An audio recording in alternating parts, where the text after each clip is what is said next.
Hello. Good evening, everyone.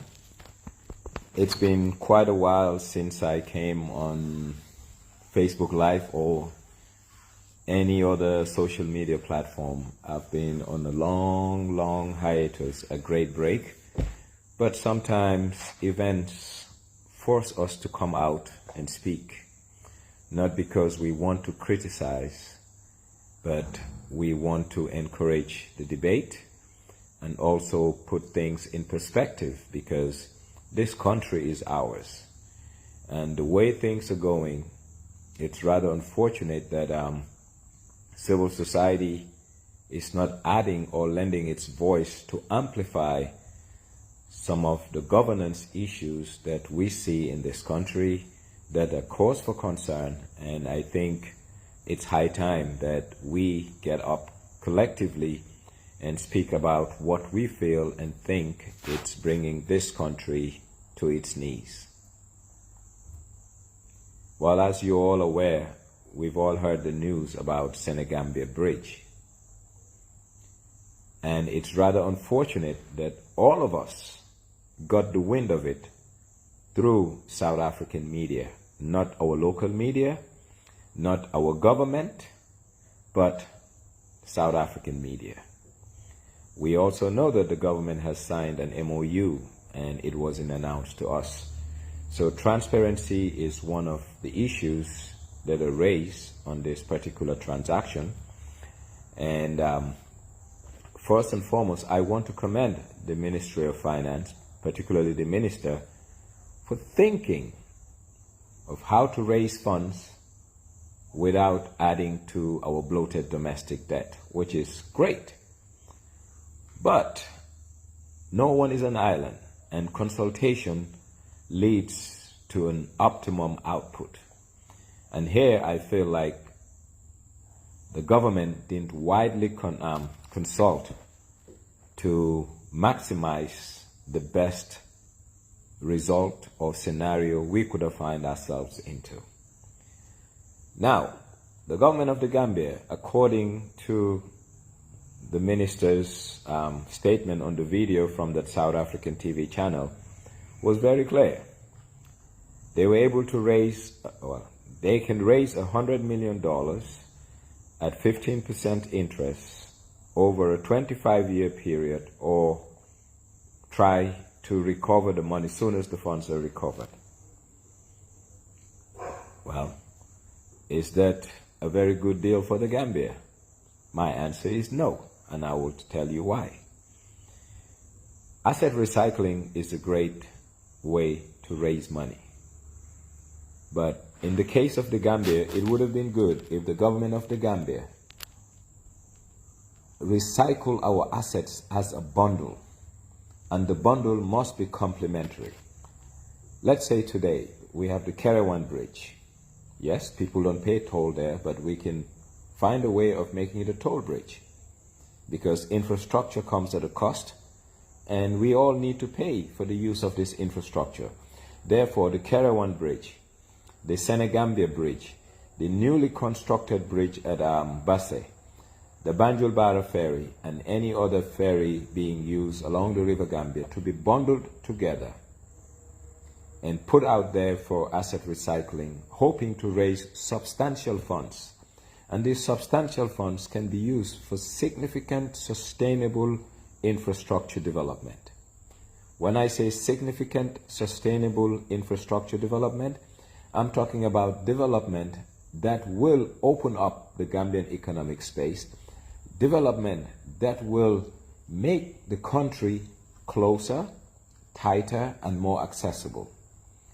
But I think in the case of the Gambia, we walk in what you call a silo mentality. What is a silo mentality? In a closed vacuum. Today, before we even talk about asset recycling, the government of the Gambia must have an infrastructure blueprint of the wish list of things we want to do and have them costed.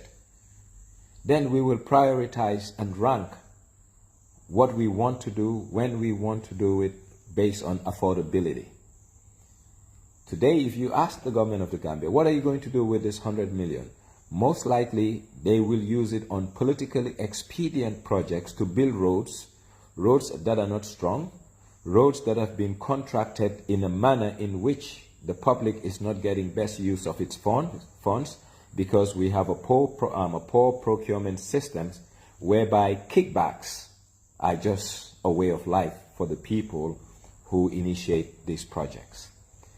So talking about the Senegambia Bridge, I deviate with the minister in many instances as it relates to this.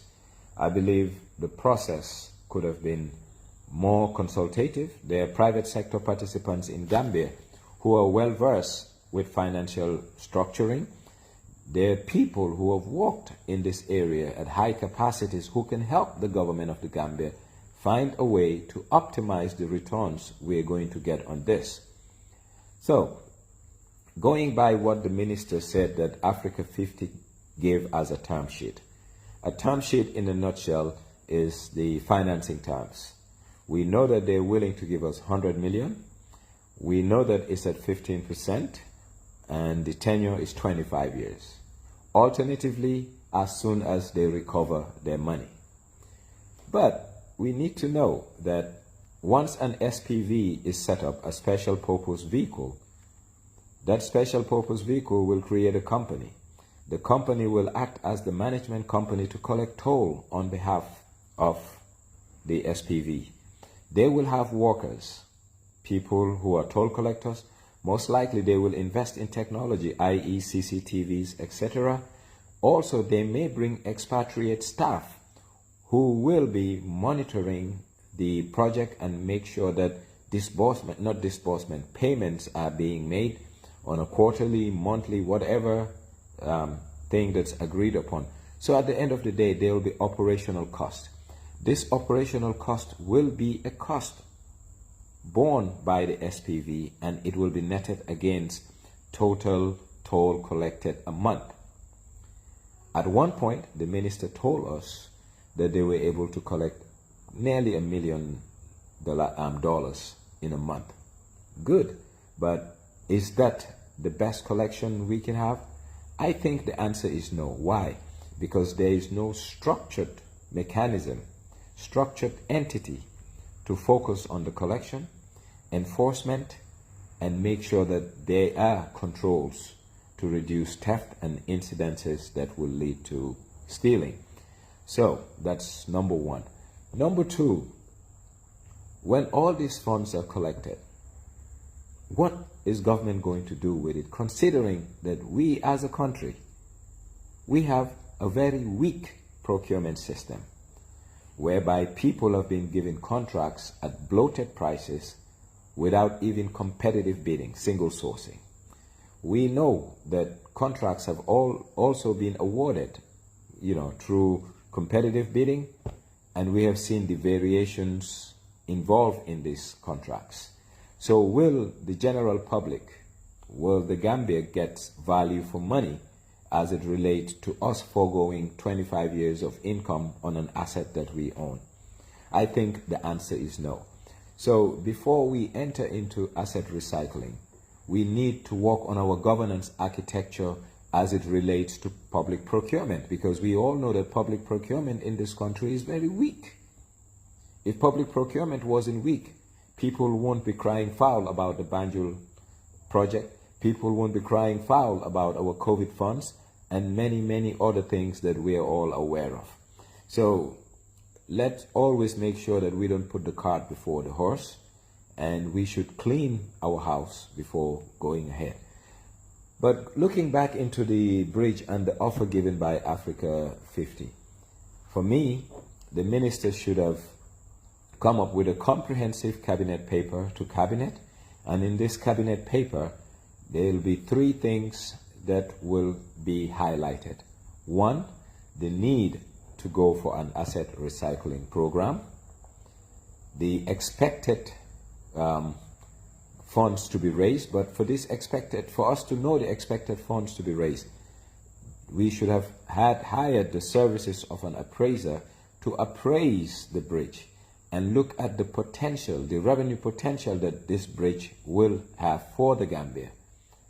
And once that is done, we look at the cost of funds. The people who are willing to give us money, how much are they willing to charge?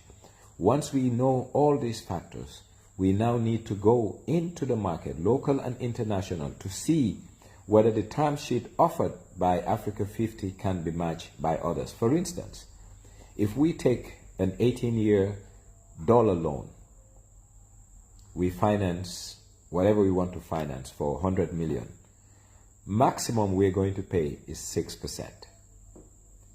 And this 6%, based on an income of even $800,000 a month, we can pay these funds comfortably without, adding pressure to our fiscal operations. That's number one. But number two, what we need to know is we have 100 million to pay. We have interest charges to pay on top of that. And also there will be operational expenses that will be netted off against total monthly collection. So now when you're doing an analysis for your cost of funds, you need to factor all these factors. So after looking into all of these things, I am of the view that asset recycling is a great innovative financial tool. But as it stands today, it's not in the best interest of the Gambia, because like I said, we have a weak procurement system that will end up swallowing in all the funds we're going to raise. Secondly, we haven't done our homework properly in terms of finding out whether the deal offered to us by Africa 50 is the best deal out there for the Gambia. And thirdly, like I said, when you're doing something in any business, you have what you call stars. Those are your best performing assets, and you have dogs. These dogs are assets that gives you what you call contingent liability, meaning ongoing, you're spending money. NAWEC is a contingent liability on the government of the Gambia. GAMTEL, to a large extent, is a contingent liability on to the government of the Gambia. And equally, the ferries is a contingent liability on the government of the Gambia. So it would have been prudent, and it makes a whole lot of sense for the government of the Gambia to bundle, like I said, the Kerawan Bridge, the Bassett Bridge, the Trans-Gambia Bridge, the ferry services, and put it as a lump sum. And whoever wants to get into an asset recycling program gives us a program, gives us funding based on a bundled package. But at the same time, the government of the Gambia needs a comprehensive infrastructure program. What do I mean by a comprehensive infrastructure program?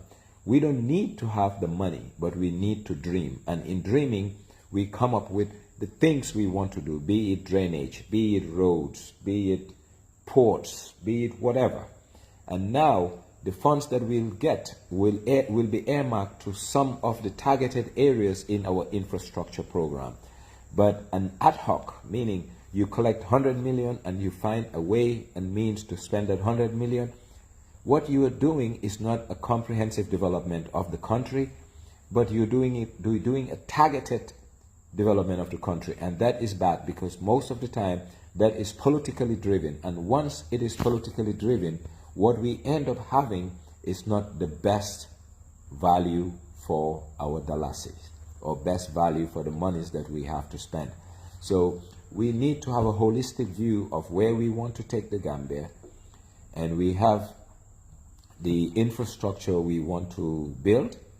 Then we do the costings, and we go out and look for funding. And once we have funding, we look at the key priority areas.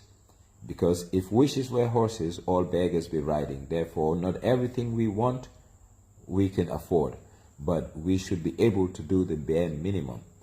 And I believe, no offense to the Ministry of Finance and their staff, but there are certain things, I'm sorry to say, it's sometimes beyond the pay grade of the people who are working there. Not that they're stupid, but they don't have the requisite expertise to spearhead such a thing. Therefore, it would have been prudent for the government, one, to look for Gambians who are operating within the realm of financing, to give them good, relevant advice that will make sure that the Gambia wins.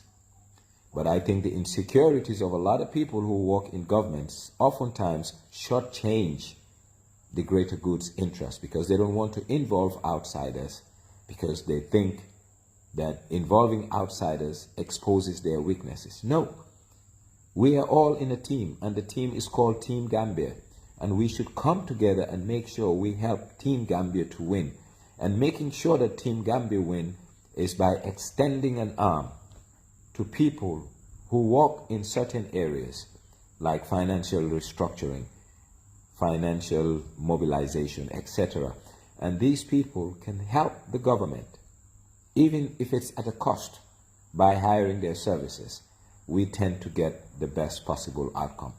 But if the people who are there, and some of them are just nothing but mere auditors, think they understand financing, they're costing the government money.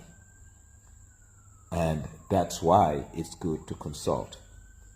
No man is an island. And one thing I've noticed in Gambia, like I said earlier, the Gambian, especially the public sector Gambian, tend to have a silo mentality, meaning we walk in close cluster spaces rather than having a holistic mentality whereby we extend an arm and call others outside to come and help us do what's right for country. A lot of Gambians, I'm sorry to say, have lost faith, confidence, and trust in the government because the government walk in the dark. We are the vested parties who own the country. And the Minister of Finance has been delegated by us via the Public Finance Act to act on our behalf. Therefore, it is prudent on him to consult us, which most of the time they don't, and they need to do that. That's number one. Number two, whether or not he believes that he doesn't need to consult Parliament, it would not have harmed him to consult Parliament. And that's what we call consultative administration. And in consultative administration, you optimize your outcomes. When you optimize your outcomes, society wins. This is not a victory for the Ministry of Finance if the deal goes through, and even it was to be at the least cost to the state. It's a victory for the Gambian if it's done the right way.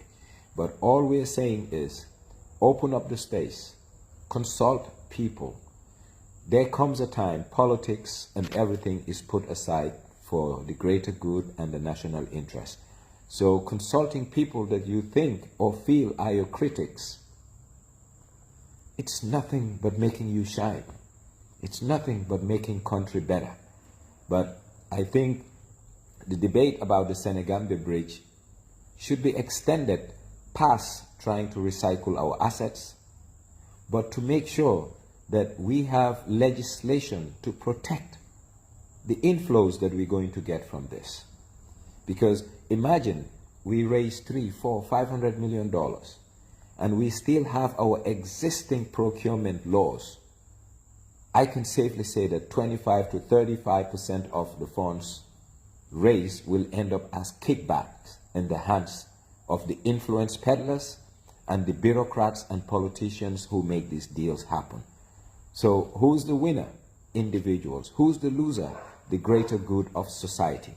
So yes, Mr. Minister, I expect you to help us pass a procurement legislation that will reduce the interference of influence peddlers, technocrats, and politicians. Then and only then, our monies, once collected, will be put into better use for the greater good's interest. If not, bulk or parts of these funds will end up going to individuals, people's pockets. And we're sick and tired of that. And this is the problem we have with our government. And we want you guys to know that we don't hate you. We want you guys to understand that it's not personal.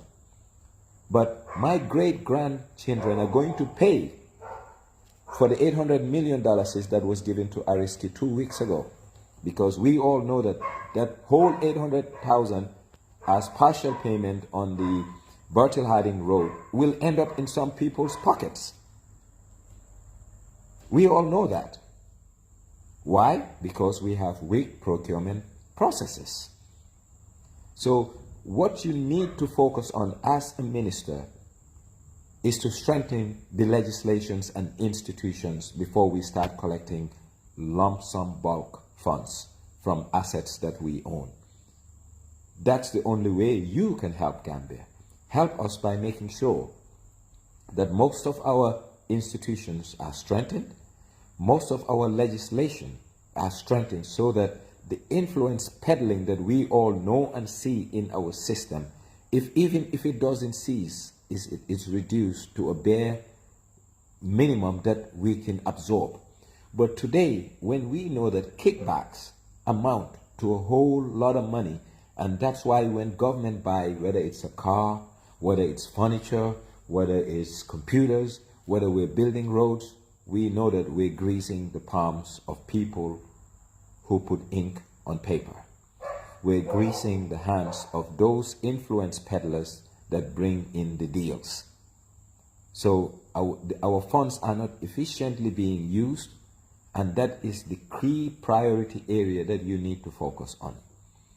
Gambia has been touting that we're building roads, infrastructure.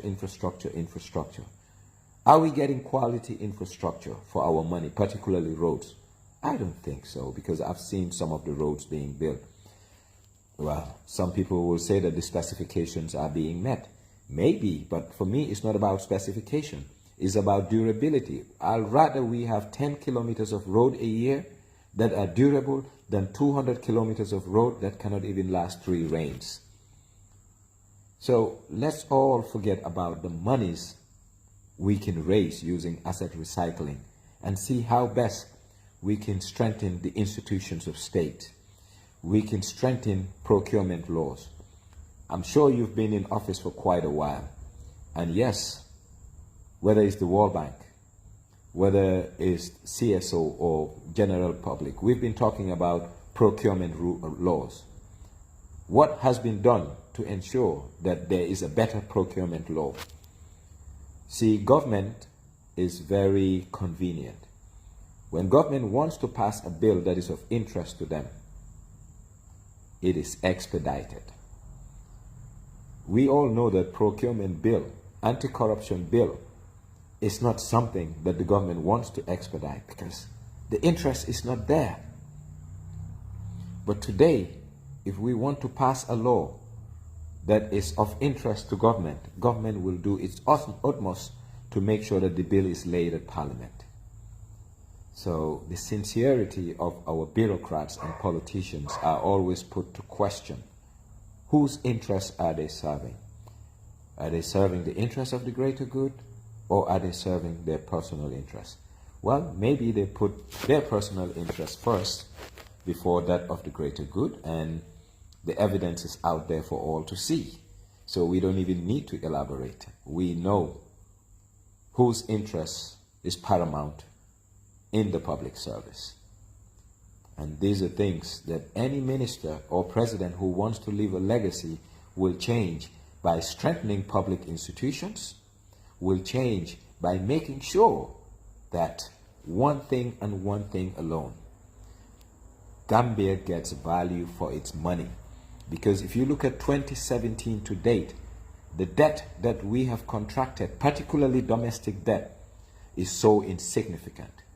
It's so significant, sorry. And guess what? I will pay for it. My kids will pay for it. My grandkids will pay for it. My great-grandkids will pay for it. Now, if we look at the social dividend on these loans that we have contracted, it's very minimal. And that is troubling. And that's a problem that most of us do have with the government. So we are not anti-establishment. We want the best value for the meager resources we have. And the only way we can get best value for the meager resources we have is for us to speak truth to power, and is for power to have conscience, to know that they're dealing with poor people's money. And they should stop either wasting poor people's money or stop people who are fleecing poor people by taking kickbacks from public contracts. So everything put aside, asset recycling, whatever you call it, it's nothing but an innovative way of raising funds. But we cannot raise funds. It's just like taking a shower, and instead of taking a clean towel to wipe your body, you go back and roll yourself on the sand. It becomes zero sum. And that's what we're doing with most of the debt we're contracting, and that's what will happen whether you like it or I like it or not with the 100 million that will come from this asset recycling program, because we have weak legislation as it relates to public procurement. So help starts with self. And Mr. Minister, let's focus on making sure that we have a new procurement legislation that will tighten the strings so that influence peddlers will be reduced, so that competitive bidding will have best pricing for the value of the funds that we have, rather than people giving us substandard quality work at bloated prices. So it's our Gambia, and that's why we speak up. It's our Gambia, that's why we mention the offices that you guys are holding. If you were just mere citizens walking the road, we have no business with you, but you choose to be our public servant. And public servants are mere proxies of the people, and we have given you mandate to be custodians of our funds and assets.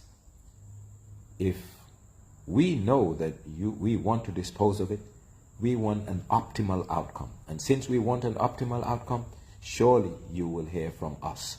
And that's why we take our time to talk to you. But we'll advise you, there are many Gambians in the business of infrastructure funding. Some of them are in Nigeria. I don't want to mention names. Some of them are in the UK. Well, I will mention two names. And please, guys, do excuse me. One is Mr. Oliver Andrews, and two is Mr. Amadou Wada. They have the requisite skill set, toolkit, and competence to ensure that they can help you, the government of the Gambia, to get value for our assets. Only then will I know that you guys mean business. But if you guys believe you are Messi and Ronaldo and you can do these things, you're hurting us, because you don't have the expertise or skill set.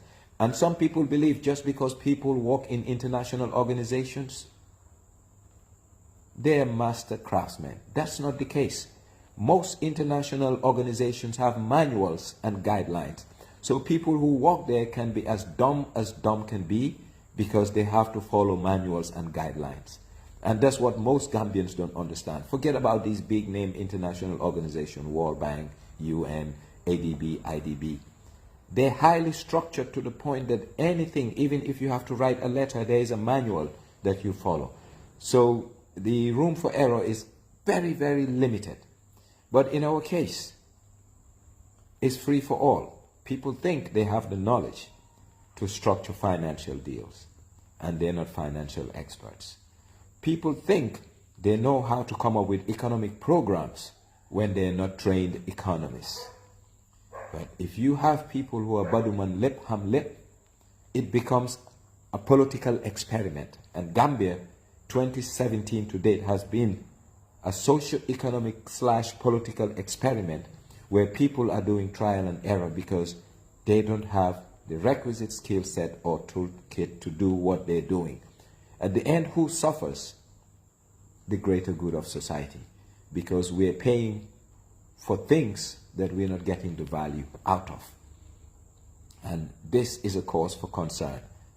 So you cannot love your country when you're adding a burden, a financial burden to your country. You cannot love your country when you're extending an arm and someone is giving you a kickback. You cannot love your country when you know that a contractor is giving you a bloated invoice, yet still you take it. We all use the Banjul airport, and we have seen how much millions of dollars have been put into the Banjul airport less than 18 months ago. Go there right now. You will be shocked. you will be angered. You will be frustrated, because we all know that the average Gambian is not getting value for money vis-a-vis the renovation of that airport. And these are some of the problems we find troubling. And these are the reasons why sometimes some of us, we speak out. Yes, we are tired of speaking out. Yes, we don't like it because a lot of people make us public enemies. Not because we're after them personally, but we're after the actions that they're taking on our behalf. And someone like me, I would say not in my name, because it's not done in the best interest of society. And there are many others who want to speak but refuse to speak out due to reasons that are selfish and mere self-preservation. But at the end of the day, we all suffer. And collectively, Gambians are all suffering for one thing and one thing alone: the ineptitude of the governance, architecture, and infrastructure of this country. Everyone who is in high position in this country know that we don't use global best practice as it relates to our administrative practices. And some of them have worked in international organizations and they know what the global best practices are. So you expect that when they come home and join the service, they will bring global best practices in the service and try to make the service better. But no, they leave things as they are because it's easy for people to fleece the state. When will that end? I don't know when. But these are things that troubled some of us. And I, for one, I don't have appetite for stupidity. I don't have appetite for incompetence. And I don't have appetite for selfish Gambians who see the state as an ATM machine. And this has been a problem, not only in Barrow's administration, but administrations past. And that culture must change if we want a progressive Gambia that will be developed. But I will close by stating that asset recycling is a good program. But we cannot put the cart before the horse. There are a lot of things that are not in place, just like our oil exploration. I don't want Gambia to have oil or sea oil anytime in the next 3 to 5 years, because we don't have the right legislation to be handling those kinds of funds when it comes to us. So what's going to happen? Discretion. We have seen BP paying us quite some money. I forgot how much, whether it was 28, 30 or whatever $million when they were moving out of the block that we're holding. Guess what? We don't know. Well, we know the monies were pumped into a budget. Most of it used to pay for recurrent expenditure. Why? Because we don't have good, proper legislation to tell us how to spend proceeds of our natural resources and assets. So no minister in this government is helping us building infrastructure when the legislation that will guide the competitive bidding and the procurement processes are loose, weak, and inadequate. So anyone who is interested in helping this nation of ours that is ailing with bloated domestic debt will work on enhancing, strengthening institutions and legislation. God bless the Gambia. Thank you, and thanks for listening. It's been quite a while, and I hate doing what I do to come back, because I've decided long since that I'm not coming back on social media to talk about Gambia, because I've given up. And the reason why I've given up, we have more educated people today, but we have educated bandits. I call them economic gangsters. They know right and wrong, but they choose what is convenient to grease their personal pockets, not to make the economy buoyant so that all of us will have good median income, good income in this country. So let's work on strengthening institutions and make life better for all of us. Because if you illicitly amass a lot of money, there's no place you can eat it here. You will drive the same bad roads I drive. You will still have the intermittent electricity shortages we have. You will still deal with the crime that I deal with and any other poor Gambian will deal with. So if we strengthen institutions and make the country better, we will have a progressive Gambia where we will all go up together, rather than live in a country where 5% of the population want to sit on 95% of the public the income that we own in this country. That's not equitable, and that's where social discord starts. So let's help build an equitable Gambia by making sure we have stronger institutions, strong legislation, and well-meaning public servants. I think many in the public service don't understand what public service is. You cannot be a corrupt person and want to be a public servant. It means you're not there to serve the public, you're there to serve yourself. And that's very prevalent in today's Gambian civil service. God bless you. Good night. Thank you. Thank you for watching, and please continue subscribe and sharing our contents on social media. Thank you very much. Shukran again.